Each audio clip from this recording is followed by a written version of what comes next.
Dante, ano ang paliwanag ng respondent tungkol dyan? Kasi di ba merong tinatawag na presidential immunity from suit o hindi po pwedeng basta na lamang kakasuhan ang isang nakaupong presidente ng bansa? Magandang tanghali, Ella. May nakuha tayong impormasyon na mayroon ng sagot itong hindi naman direkta ang Pangulo sa pamamagitan ni Executive Secretary Lucas Bersamin. Ini-invoke nga nila na ang presidente ay immune from suit o hindi ito makakasuhan habang siya ay nakaupo pa sa pwesto. Bago matapos ang oral argument sa mga petisyon kaugnay na paglipat sa 89.9 billion pesos na pondo ng Philippine Health Insurance Corporation of PhilHealth, hiningi ni Bayan Muna Chairman Attorney Nery Colmenares sa Korte Suprema na dapat manatiling kasama si Pangulong Ferdinand Marcos Jr. sa mga respondent sa kaso. Si Colmenares ay isa sa petitioner sa petisyon ng Bayan Muna. Ginawa ni Colmenares ang apela sa Korte matapos ang motion ni Solicitor General Menardo Guevara na alisin bilang respondent si PBBM sa petisyon dahil bilang presidente ay may immunity from suit o hindi ito pwedeng kasuhan. Pero paliwanag ni Colmenares, may kapangyarihan ang Supreme Court na ito ay i-modify o baguhin.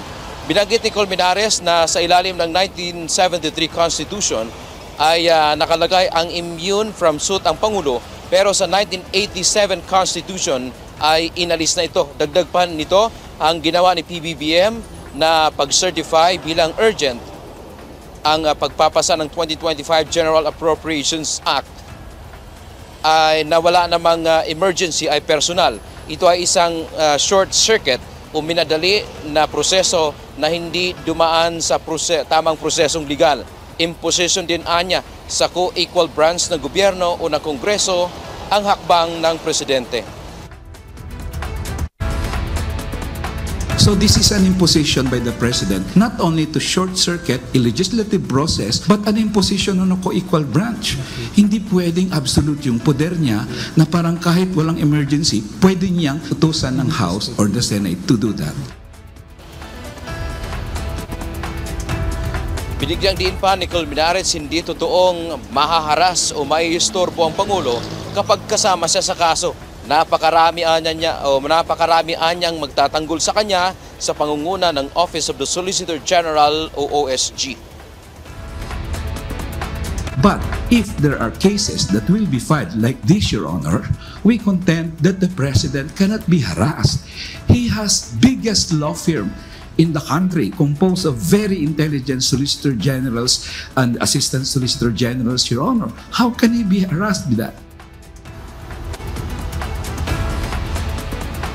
Ela ang naging tugon naman kahapon ng Korte Suprema sa pamamagitan ni Supreme Court Chief Justice Alexander Gesmundo ay maglalabas sila ng agarang resolusyon dito sa issue nga ng paghiling ng SOLGEN na dapat alisin si PBBM bilang respondent dito sa kaso ng PhilHealth.